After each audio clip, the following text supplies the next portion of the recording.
Imagine this. You're at a wedding. The dance floor is packed, the food's flowing, but suddenly, the wine runs out. Total party foul, right?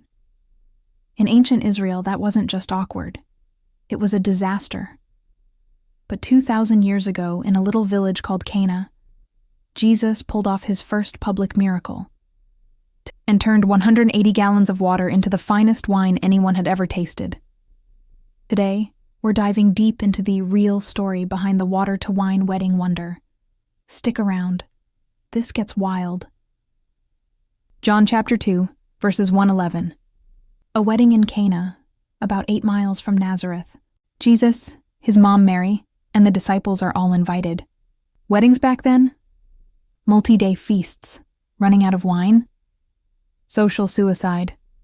Picture 6 stone jars, each holding 20-30 gallons. That's bathroom sink-sized. They're for ceremonial washing. Think Jewish purity rituals.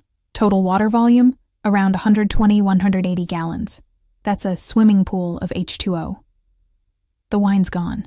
The groom's sweating. Mary notices and says to Jesus, quote, "They have no more wine." Jesus replies, "Woman, what does this have to do with me? My hour has not yet come." Translation: Mom, it's not time for miracles yet. But Mary, she's unfazed.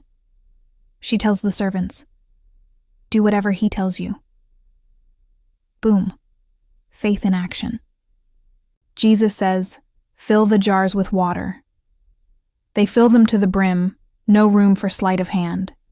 Then, "Now draw some out and take it to the master of the banquet." The steward tastes it and loses his mind. Everyone brings out the choice wine first, and then the cheaper wine after the guests have had too much. But you have saved the best till now. Not just wine, the best wine, instantly aged, no fermentation, no grapes, just poof, molecular makeover. Skeptics say, trick, spiked water? But the text says the servants knew. They drew the water themselves, no time for additives. And 180 gallons? That's not a parlor trick, that's a logistical nightmare for a con. Could Jesus have manipulated molecules? Rearranged hydrogen, oxygen, carbon? Science says matter can't be created, but the one who spoke matter into existence. Different rulebook.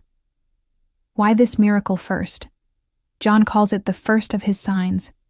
It revealed his glory, and his disciples believed. But dig deeper. Abundance. 180 gallons for a small village wedding? Extravagant. Joy, wine, celebration in Jewish culture. Jesus doesn't just save the party, he elevates it. New covenant, old jars for purification, new wine of grace, foreshadowing the Last Supper. Fun facts. 1. Cana's still a wedding hotspot. Couples renew vows there today. 2. Some traditions say the best wine was non-alcoholic, but the Greek oinos means fermented. Sorry, grape juice fans. 3. Those jars, still venerated in Cana's churches? Challenge. Next time you're at a party and something runs out, pray big. Who knows? Maybe Jesus is saving the best for last in your story. Jesus' first miracle wasn't healing or raising the dead. It was keeping a party going. Because that's who he is, the God who cares about details and delights in joy. If this blew your mind, smash like, subscribe, and drop "why not" in the comments. Next week, Lazarus, the comeback kid. See you then.